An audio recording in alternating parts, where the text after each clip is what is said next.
Bonjour à tous, bienvenue à un autre épisode de Plus de Millage où aujourd'hui on accueille la première voiture de presse BMW qu'on n'a jamais eue à Plus de Millage. Donc on est très contents, puis on a d'autres véhicules là, du groupe BMW qui vont s'en venir là, au courant du printemps. Donc on les remercie pour leur confiance. Et ce que j'ai envie de vous proposer aujourd'hui, c'est un programme double où nous aurons le défi 500 km de cette BMW i4 eDrive 40 avec sa batterie de 81 kWh et son autonomie à l'arcane de 512 km, c'est beaucoup quand même.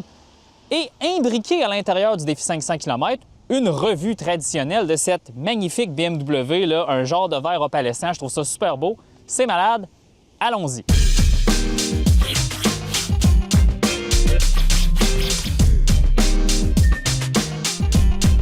Préparation au départ du défi 500 km. On est chargé à 100 %. Vous voyez l'autonomie calculée en fonction des conditions, de la température, l'historique. 392 km, c'est une voiture qui a 512 km EPA.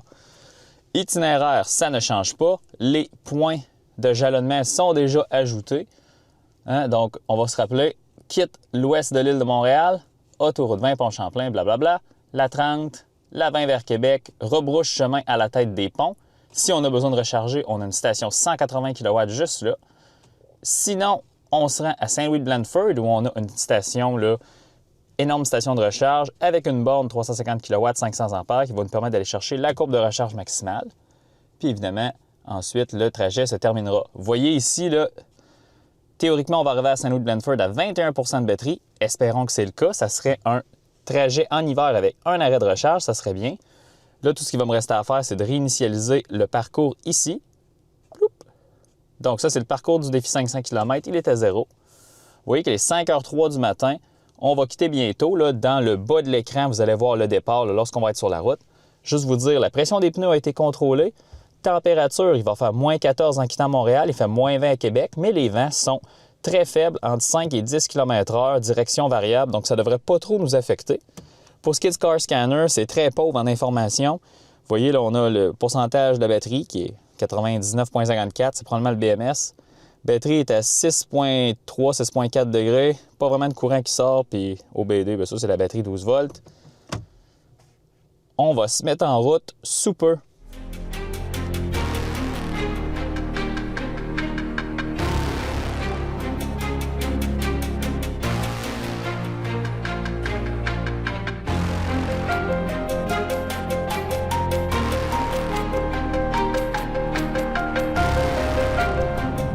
Première mise à jour, on a le 105 km de parcouru. Je viens de passer le point de calibration de l'odomètre. Le véhicule sur rapport de 2 %. Donc ça, c'est important à garder en tête là, pour la fin du défi 500 km.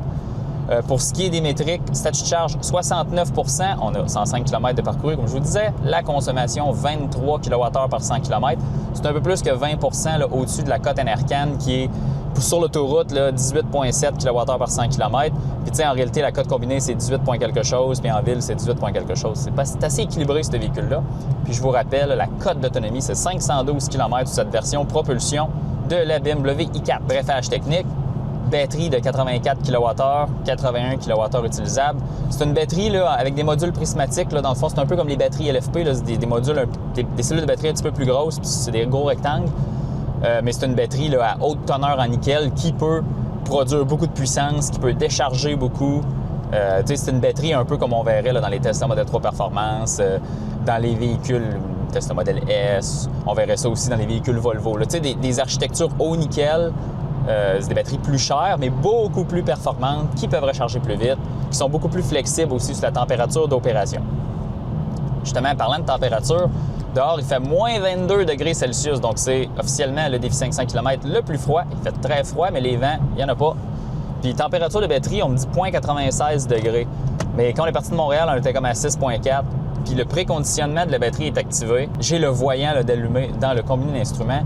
Donc j'ai de moins en moins, je crois de moins en moins à ce capteur-là, à moins que le préconditionnement, ça veut pas, c'est dur à suivre ici. Mais bon, sur le système de navigation, on arrive toujours à Saint-Louis-de-Blandford avec de la batterie. On arrive à 9 % au lieu d'arriver à 20 quelques, comme vous avez vu au début du défi. Mais bon, regardez, si j'arrive à 9 % ça fonctionne pareil, il n'y a aucun problème. Le but, c'est de ne pas s'arrêter à Québec. J'aimerais ça. Puis si je continue le briefage technique, bien, ce véhicule-là est basé sur l'architecture de la BMW série 3, puis évidemment, c'est une adaptation d'un véhicule thermique à un véhicule électrique. Sauf que BMW, dans sa stratégie d'électrification jusqu'à maintenant, bien, ils ont pas mal travaillé là, leur plateforme pour qu'ils acceptent les motorisations à essence puis les motorisations électriques là, de façon interchangeable, là, en étant le plus optimisé possible. Puis regardez, là, à moins 22, on fait 23 sur l'autoroute. Je trouve quand même que c'est un véhicule qui est relativement efficace. Puis le véhicule, tu vois que le véhicule a été optimisé. Son coefficient de traînée, c'est 0.23. Donc, c'est un véhicule optimisé. C'est un véhicule que BMW a mis beaucoup d'efforts sur la consommation. J'ai des roues de 18 pouces.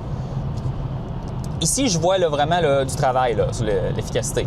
Il fait tellement froid que c'est sûr qu'on ne fera pas 18, mais c'est quand même impressionnant compte tenu des circonstances. Bien, si je vous parle de la courbe de recharge de ce véhicule-là, c'est un véhicule sur une architecture 400 volts, mais le voltage nominal de batterie, c'est 430 volts, donc c'est quand même élevé pour une architecture 400 volts. Ce que ça veut dire, c'est que la courbe de recharge, là, j'ai une petite image pour vous, c'est à peu près 200-205 kW en pointe, durant à peu près un plateau là, de 20 %. Puis ensuite, ça descend en palier jusqu'à 0 là, vers la fin. Ça devrait être une courbe de recharge assez traditionnelle. Il n'y a rien d'impressionnant là, mais il n'y a rien de décevant ici. Pour aller chercher la puissance maximale, ça prend un équipement à 500 A, ce que nous avons sur notre itinéraire.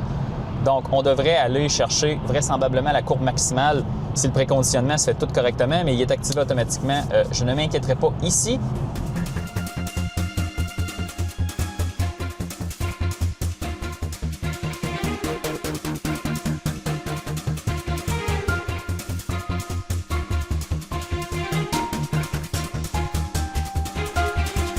Il est 6h43, il faut prendre une décision exécutive. On a 160 km de parcouru. La consommation, 23,3, ça n'a pas trop changé, mais le statut de charge à l'arrivée à Saint-Louis-de-Blandford est maintenant à 5 %.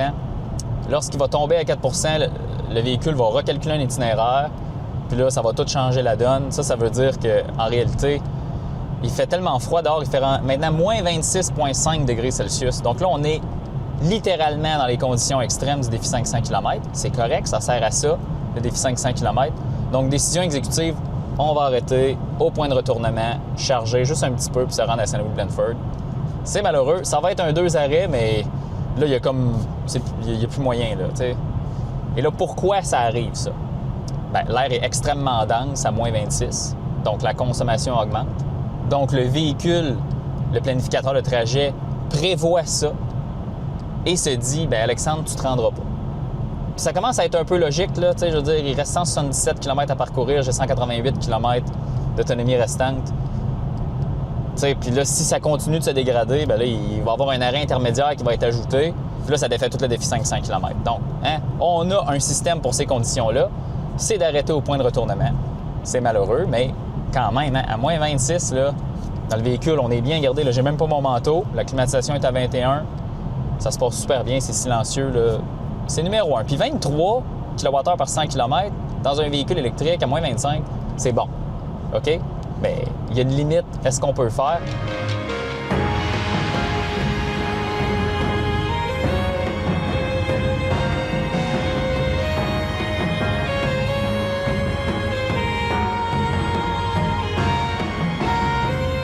OK, on est à Québec, on recharge, on est arrivé à 16 %. On recharge au maximum que la borne peut donner, c'est 400 A. Évidemment, sur Car Scanner, on n'a rien, mais regardez, la batterie est bien chaude. Le préconditionnement a pris 20 minutes, de moins 3 degrés à genre 20 quelques. J'ai jamais vu de quoi de puissant comme ça, c'est vraiment bon. Puis comme je vous dis, là, si je fais le calcul à l'envers, là, on tire 400 A presque. Donc on maximise la borne, le préconditionnement c'est fait, il n'y a pas de problème. Allons voir nos métriques là, de consommation. Regardez ça, 25,9, le préconditionnement a utilisé beaucoup d'énergie. 256 km parcourus, c'est un peu moins que ça en réalité parce qu'on surrapporte. Donc, à moins 20, il fait moins 18 à Québec, mais on a roulé à moins 26 tout le long. Dites-vous que c'est un genre de 300 km timide si on n'utilise pas d'énergie pour chauffer la batterie. Donc, ça fait 8 minutes qu'on recharge. Là, le plateau là, commence à descendre, le plateau de recharge. Puis on devrait être sur le bord de décoller. On va 40 %. Regardez, on a juste 85 km à parcourir. Puis je pense qu'il faut que le câble soit débranché pour afficher le statut de charge. C'est un peu débile, ça, mais...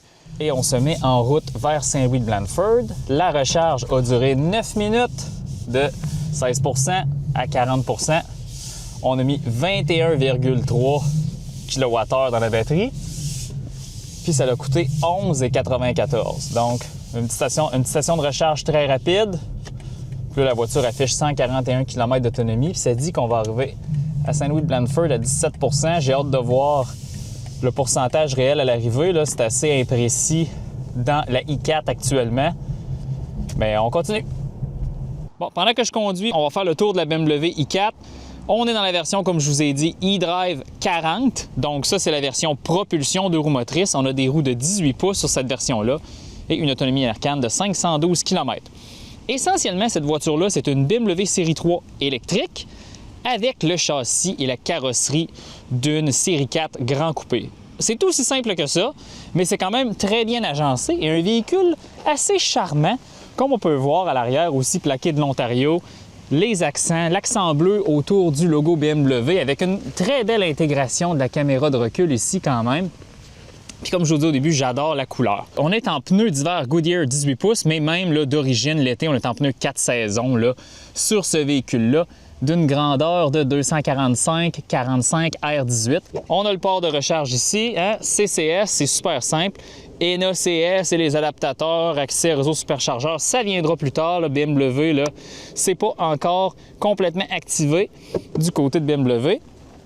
Continuons au profil du véhicule. Vous voyez, c'est un véhicule quand même assez aérodynamique. On parle de 0.24, là, point de vue de coefficient de traînée, mais ça reste une architecture plus véhicule thermique parce qu'on a un très long capot avec un ratio là, essieu et tableau de bord là, beaucoup plus long là, que ce qu'on verrait sur un véhicule 100% électrique, une architecture électrique. Là, on pourrait penser à Ioniq 6 ou les Tesla, toutes ces affaires-là. Même si c'est pas dans la même catégorie, c'est juste une question d'ingénierie, je vous parle. À l'avant, signature lumineuse typiquement BMW et la super immense grille que dans le fond, on dirait qu'à chaque génération de BMW, la grille devient plus grosse. Un jour, le devant du véhicule ne sera que la grille. Mais sur la i4, je vous dirais que c'est quand même assez bien retenu. C'est pas si pire que ça. Puis aussi, là, on a beaucoup là, de trappes aérodynamiques fonctionnelles hein, pour améliorer le coefficient de traînée. Regardez, là, on voit la fente ici, l'air qui sort. À l'avant, on a très gros freins. Ici, sur ce véhicule-là, on a un pack d'options M Sport. Puis là, on a des freins, là, 4 pistons à l'avant. Le freinage est assez convaincant, ce véhicule-là. Puis on a encore aussi, là, trappe aérodynamique ici, là, dans le côté du véhicule. Chose que j'apprécie beaucoup de la i4, c'est que c'est un liftback, un peu comme le Polestar 2. Ça ouvre très vite et il y a énormément d'espace ici. Je vais baisser la banquette plus tard, mais vous voyez, il y a mes équipements ici. On a un sous-plancher généreux. Regardez, on peut même mettre le petit balai à neige, le câble de recharge niveau 2. Très bien. Rangement ici, puis regardez, là, assez caverneux. Puis là, ici, il y a un morceau là, qui fait office de cache-bagage. Puis lui, il est fixe là, lorsque c'est fermé. Là, on ne peut pas voir à l'intérieur du coffre. Allons ouvrir le capot de la BMW i4, puis on va se rendre compte qu'il n'y a pas de frunk dans ce véhicule-là. Hein? Je vous rappelle, c'est une architecture thermique et électrique. C'est fait pour que les deux systèmes de propulsion peuvent cohabiter.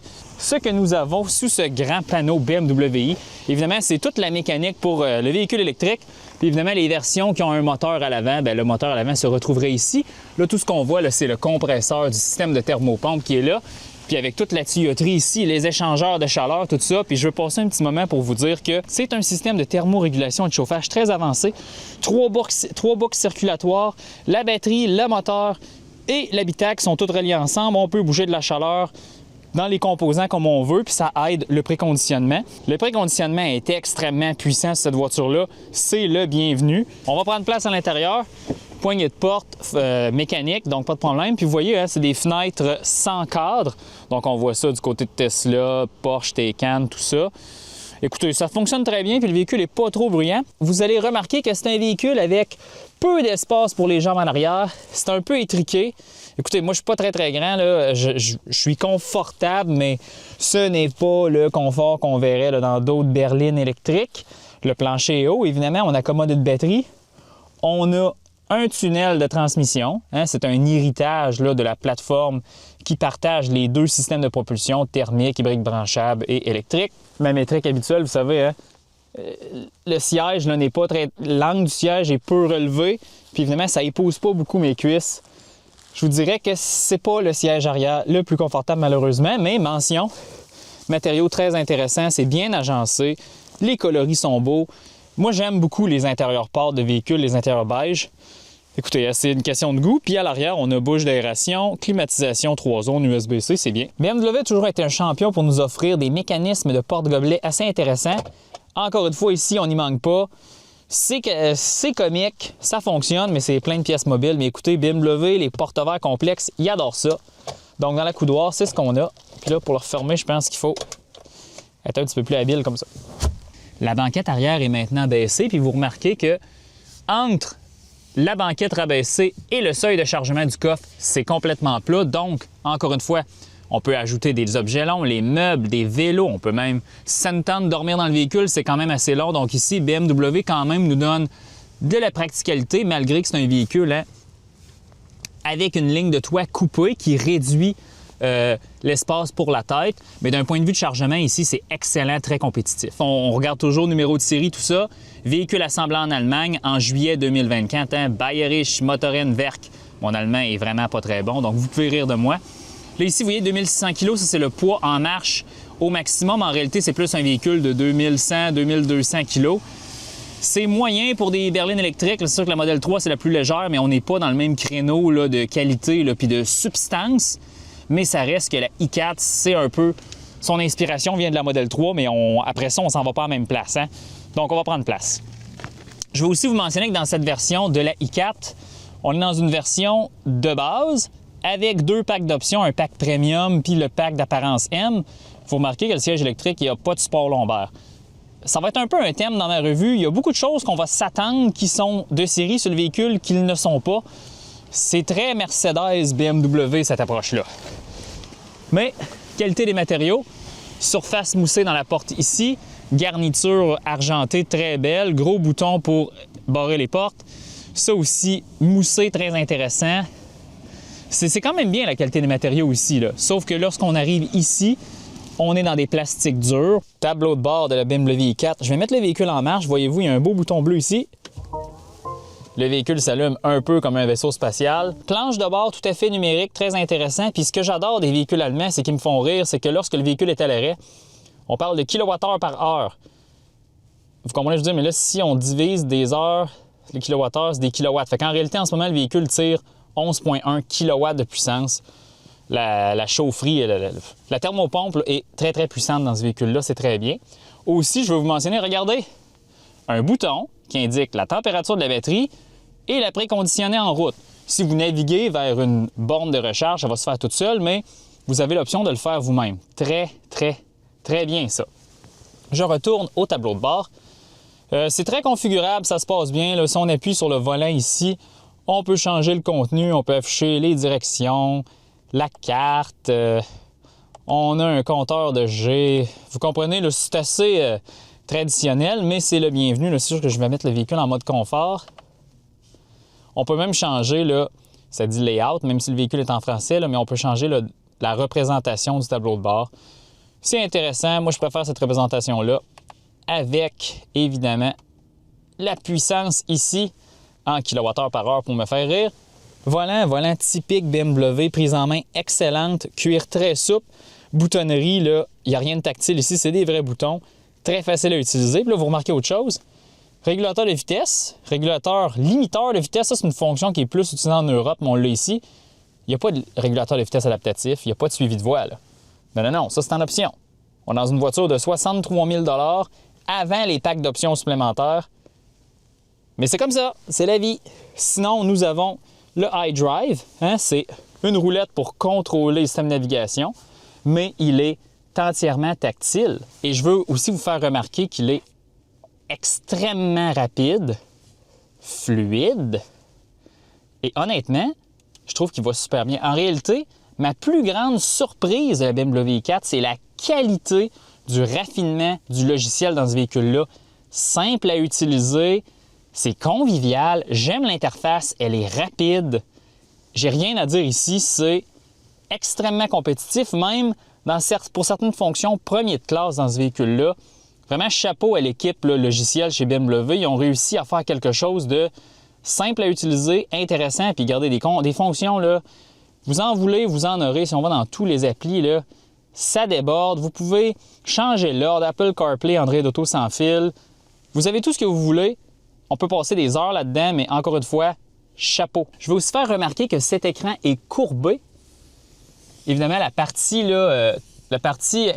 combiner l'instrument est droite, mais lorsqu'on voit la partie infodivertissement est courbée, ma théorie derrière ça, c'est lorsqu'on est conducteur puis on veut aller mettre notre doigt là, jusqu'ici, étant donné qu'il est courbé, la distance entre notre doigt de ce côté-là de l'écran et de ce côté-là reste la même. Donc, c'est beaucoup plus facile d'aller chercher les informations de ce côté-ci essentiellement. On a un bouton pour le volume physique, pour la musique, avancer, reculer, un bouton pour le dégivrage et la lunette arrière. Puis aussi, ici, ces petites manettes-là, c'est pour les bouches d'aération. J'aime ça, c'est facile à faire. C'est facile à utiliser, c'est facile à opérer. Je vous dis, je suis agréablement surpris de l'habitabilité de cette voiture. C'est vraiment une voiture pour les conducteurs, ceux qui aiment conduire. Puis évidemment, le levier de vitesse, une petite palette ici, facile d'utilisation. On peut enclencher un freinage génératif jusqu'à l'arrêt en le mettant sur le mode B. On a les 3 modes de conduite. Eco Pro, là, on voit ça dans les véhicules thermiques là, depuis très longtemps chez BMW. C'est un mode là, qui est très, très agressif sur l'économie. Et aussi, on peut, si on appuie ici, enlever le système de stabilité au complet. Puis on peut faire des choses très amusantes que je ne suis pas en mesure de vous montrer à l'écran parce que je veux continuer d'avoir des véhicules BMW de price. Mais je peux vous dire que vous pouvez faire toutes les niaiseries que vous voulez avec ça. C'est merveilleux, à vos risques et périls. Donc ici, on n'est vraiment pas limité d'un point de vue conduite. Puis aussi, là, comme toutes les BM, on peut étirer là, l'assise si on veut là, pour s'ajuster, là, jambes plus longues, jambes plus courtes.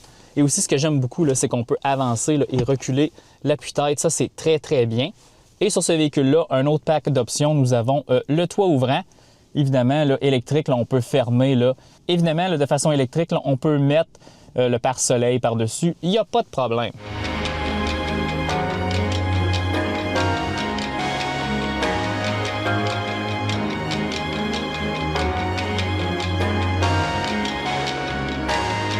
Et nous voici à Saint-Louis-de-Blandford. On recharge et voilà, hein, on est arrivé à 11 %. Et est-ce qu'on va pogner le maximum à 205? Attention! 197. Fait moins 20 dehors, moins 19,5. Assez raisonnable compte tenu des circonstances. Tout va bien. Puis en réalité, là, le 205 va aller chercher un petit peu plus proche de 20 % là, parce que le voltage de la batterie va augmenter. Batterie bien chaude, 25 degrés Celsius. Tout va bien. Regardez comment que le statut de charge réel est décalé du statut de charge affiché 13 %. Donc, il y a probablement un gros tampon dans cette batterie-là. Voilà, nous sommes au-delà de 200 kW. Le maximum à 500 A. Tout va bien. Écoutez, encore une fois, c'est important. Hein? Quand les véhicules font ce qu'ils font, peu importe la température, ça, c'est toujours bien de voir ça. Donc, très content. On va avoir une recharge un peu plus longue ici parce qu'il faut aller mettre l'énergie nécessaire là, pour parcourir 160-170 km vers Montréal. Bon, on continue de charger, on est rendu à 52 %, on charge 125, on suit la courbe normale, là. Il n'y a pas de problème ici. Regardez, la température est la batterie est bouillante ici, 40 degrés Celsius. Il y a juste eu un autre problème. Encore une fois, l'application du Security, c'est pas la plus fiable. Lorsque je suis en train de m'acheter un café dans le AEW, elle m'a dit « Ah, vous allez manquer d'argent, la recharge va s'arrêter. » Mais mon compte est en paiement automatique. Là. Aussitôt qu'il arrive à 10 $, je rajoute 50 $, mais non, la recharge s'est arrêtée. Puis quand la recharge s'est arrêtée, j'ai vu la transaction se faire automatiquement. Puis là, il a fallu que je redémarre la recharge. Fait que quand on va retourner sur la route, vous allez voir que je vais avoir 2 sessions de recharge. On va les coller ensemble. Là, il y a eu un arrêt de peut-être 20 secondes. Là. On ne le comptera pas, là, on ne fera pas de déduction. Puis regardez, là, on va arriver à la fin du débit 500 km à 4 %. Donc, je suis en train de mettre de l'énergie dedans. J'espère pas surcharger comme avec le EV9. Je vais laisser la place là, au reste de la revue. Là, dans le fond, on va faire là, le segment là, sur la route, parler de la conduite puis de comment que ça fonctionne, là, la BMW i4 sur la route. On vient de quitter Saint-Louis-de-Blandford. Ça a été une recharge très, très, très rapide. On a mis 40 kWh. Là, il y a eu le petit imbroglio au début, là, mais vous voyez les deux reçus là, de recharge avec les deux courbes. Mais on a mis à peu près 40 kWh. Ça a duré à peu près 16 minutes. Puis ça a coûté là, autour là, de 22-23 $. Donc, c'est pas pire. Hey, 16 minutes pour mettre 40 kWh, c'est vraiment vite. C'est très bien. On a 60 % de statut de charge, 218 km affichés. On a 162 km à parcourir. Ça dit qu'on va arriver à 17 %. On va arriver probablement plus bas que ça. J'estime autour de 10 %. Puis là, dans le fond, ce qu'on va faire, c'est que on va continuer là, la revue complète de la i4 pendant que je conduis vers Montréal. Je vais mettre ça à fond maintenant. Très puissant. 335 chevaux avec le moteur à l'arrière. Énormément de réponses. Évidemment, c'est un véhicule électrique, mais on voit vraiment ici que BMW a calibré ce véhicule-là pour le dynamisme, la sportivité, la performance. C'est le cachet BMW. BMW, c'est une marque de luxe allemande qui priorise vraiment la performance de ses véhicules. Tu sais, je veux dire, la série M, tout ça. Tu sais, ça fait partie de leur bagage. Puis on le ressent ici, malgré que c'est un véhicule de plus de 2000 kg. C'est lourd. Ça reste un véhicule dynamique, ça reste un véhicule agréable à conduire. Il y a un petit défaut, je trouve que la direction est extrêmement précise, répond bien, puis on sent bien où on place les roues sur la route. Mais quand on arrive sur l'autoroute, on n'a pas de suivi de voie avancé dans cette version-là, tout ça, tu es toujours en train de corriger, puis le véhicule, il s'en va un peu partout. Là, la direction est agressive. C'est propre au BMW, puis on n'a pas fait d'autres revues de BMW, mais j'ai conduit plusieurs BMW dans ma vie, que ce soit des amis ou de la parenté, tout ça. C'est typique au BMW, là. Ça me surprend pas, mais regardez, je tourne, je mets ça à fond, puis ah oui, c'est merveilleux. T'sais, je veux dire, probablement que tu passes au travers de tes pneus arrière vraiment rapidement dans cette voiture-là, parce que c'est tellement agréable d'écoller avec cette voiture-là. J'adore ça. Énormément de réponses. C'est bien calibré, puis surtout aussi que c'est une cabine silencieuse. Puis moi, il y a beaucoup de gens qui n'aiment pas ça. Ils préfèrent avoir du bruit lorsqu'ils conduisent une voiture performante. Moi, c'est l'inverse. J'aime la performance avec le silence mélangé ensemble. Ça a un cachet différent. C'est pas pour tout le monde, puis c'est seulement mon opinion. Mais la i4 marie bien ces deux éléments-là. Côté suspension, évidemment, là, on est sous la pneumatique d'hiver. Il faudrait vraiment tester la spécification normale avec les pneus 4 saisons, mais c'est sûr que c'est une suspension assez ferme. Encore une fois, c'est une BMW, mais c'est pas vrai que c'est inconfortable au Québec, impossible à conduire. C'est beaucoup plus dans le milieu. On est comme dans le milieu de la plage là, des calibrations de suspension. Là, on n'est vraiment pas trop dur. Probablement que la version M50, là, qui est la version M de la i4, probablement beaucoup plus agressive. En plus, elle a une suspension adaptative. Ici, c'est une suspension mais traditionnelle, elle n'est pas adaptative du tout, mais elle est du côté ferme, mais moi je la trouve assez confortable. Et d'un point de vue de dynamique, c'est dur à battre. Puis là, ça me fait penser, quelle autre berline compacte électrique existe-t-il? On a la Model 3 qui n'est pas dans la même catégorie que la i4, on a la Ioniq 6 qui n'est pas du tout dans la même catégorie que la i4. On a la i4, évidemment. Mais là, après ça, tu as la nouvelle A6 e-tron, c'est une voiture beaucoup plus grosse. Tu as la EQE qui est beaucoup plus grosse que ça. Je veux dire, là, j'ai un blanc, là, je me demande quel manufacturier fait des berlines électriques. Même Audi ne fait pas de A4 électrique. Peut-être que ça va venir un jour. BM. La Taycan, c'est une voiture beaucoup plus performante, beaucoup plus chère. C'est vraiment pas la même chose. Écoutez, je pense que la i4 est comme tout seul dans son monde. Puis moi, je trouve que c'est une déception. Là. En fait, on n'aura jamais la Volkswagen ID.7, c'est confirmé. ID.7, BMW i4 ne saurait pas compétitionner. La ID.7 aurait été plus dans les pattes de la Model 3, mais en même temps, probablement que la ID.7 aurait été vraiment plus chère. Mais vraiment, j'en veux une. Je suis vraiment impressionné. Puis je veux dire, on peut l'avoir au Québec, cette voiture-là, sans problème. On en voit beaucoup sur la route, de toute façon. C'est pas la voiture la plus populaire, mais je veux dire, c'est vraiment un package complet, je vous dirais. La dernière petite chose que je vais vous parler d'un point de vue de conduite et dynamique avant de passer à la fin du défi 500 km. Freinage génératif, donc on peut, si on lâche l'accélérateur, se rendre complètement à l'arrêt si on roule en mode B. Évidemment, on peut sélectionner D ou B sur le levier de vitesse. Donc ça, c'est comme toutes les voitures électriques qui se respectent. Et si, évidemment, on veut freiner là, avec la friction, bien, les freins sont super convaincants. Je veux dire, il n'y a pas de problème. La chaussée n'est pas mouillée ici. J'appuie. Plein de mordants, hein, parce qu'à l'avant, là, on a des étriers là, avec 4 pistons. Donc, énormément de freinage ici, il n'y a pas de problème. Ça reste une BMW habituellement. Là, ces composants-là sur ces véhicules-là sont très robustes. On est maintenant au dernier kilomètre de ce défi 500 km. Et évidemment, le véhicule rapporte le kilométrage plus de 2 %. Donc, le défi 500 km se termine à 510 km affichés Il est 10h32. Je vous rappelle qu'on est parti à 5h10 ce matin, donc nous sommes à 5h22 actuellement, temps total. Est-ce que ça va être 5h22, 5h23? On va surveiller là, si la minute va changer ici. Il nous reste 300 mètres. Attention, il est 33, donc 5h23. Il nous reste 200 mètres à parcourir, 100 mètres à parcourir. Attention. Et voilà, 510 km, donc un réel 500 km parcouru en 5h23. Très bon temps compte tenu qu'on a eu des températures de moins 26,5 degrés sur la route là, durant au moins une heure.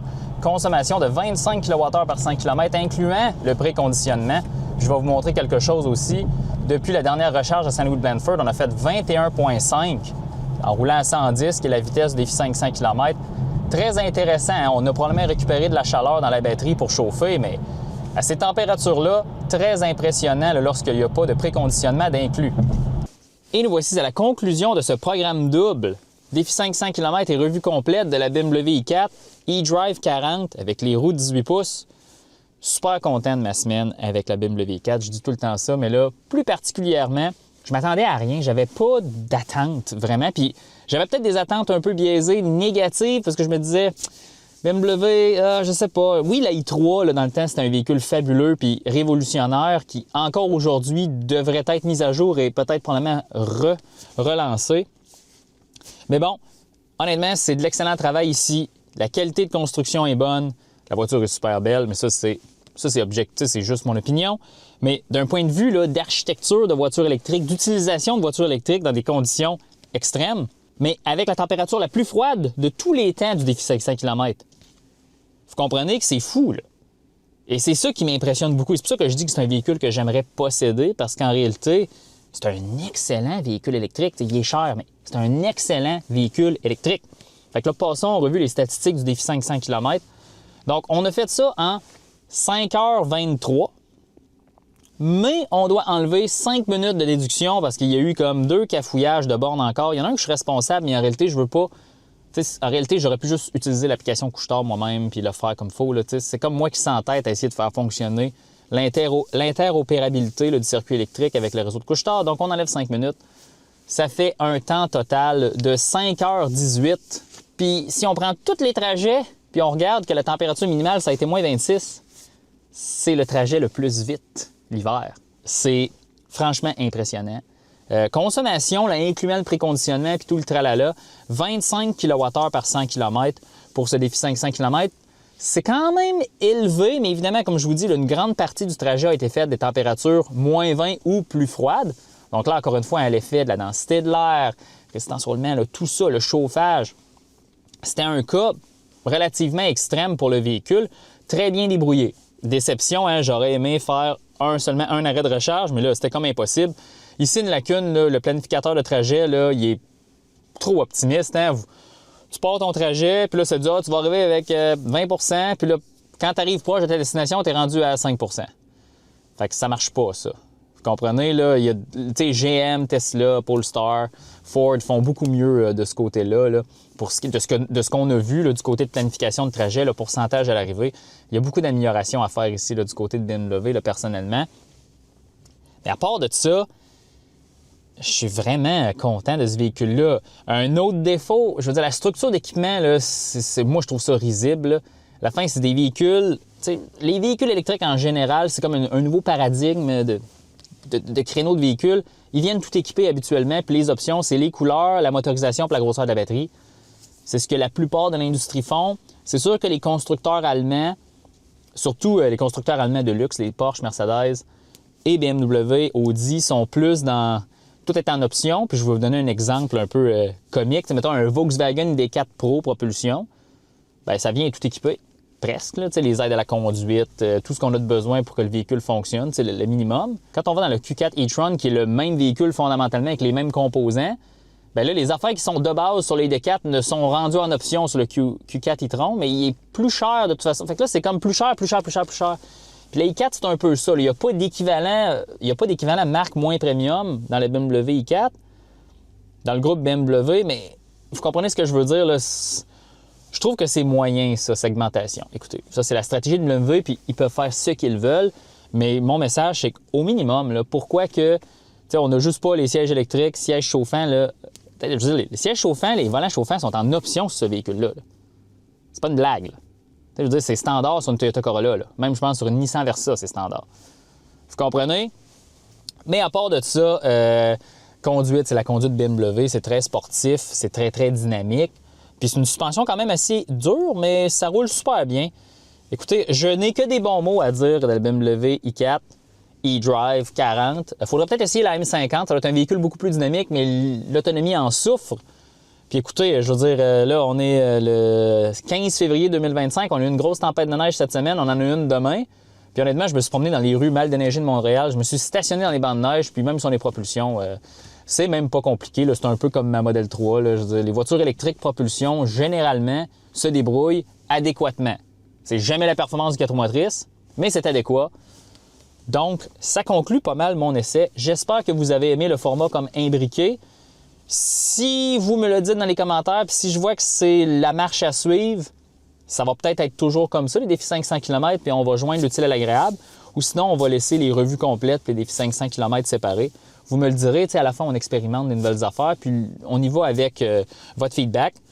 Donc, sur ce, on va se laisser là-dessus. Pensez à nous laisser un petit like, s'abonner à la chaîne ou même peut-être appuyer sur le bouton « Se joindre ». Ça permet, avec une petite contribution mensuelle supplémentaire, bien, vous avez accès à des vidéos comme celui-ci. Lorsqu'ils sont terminés, ils vont dans YouTube, mais vous n'avez pas encore accès. Vous allez avoir accès aussitôt qu'il est mis dans YouTube, bien, au lieu d'attendre que le vidéo devienne public, peut-être c'est ça 2 semaines, 3 semaines ou 1 mois plus tard. Mais bon, content d'avoir fait la vidéo avec la i4. On se revoit dans un autre épisode de Plus de Millage.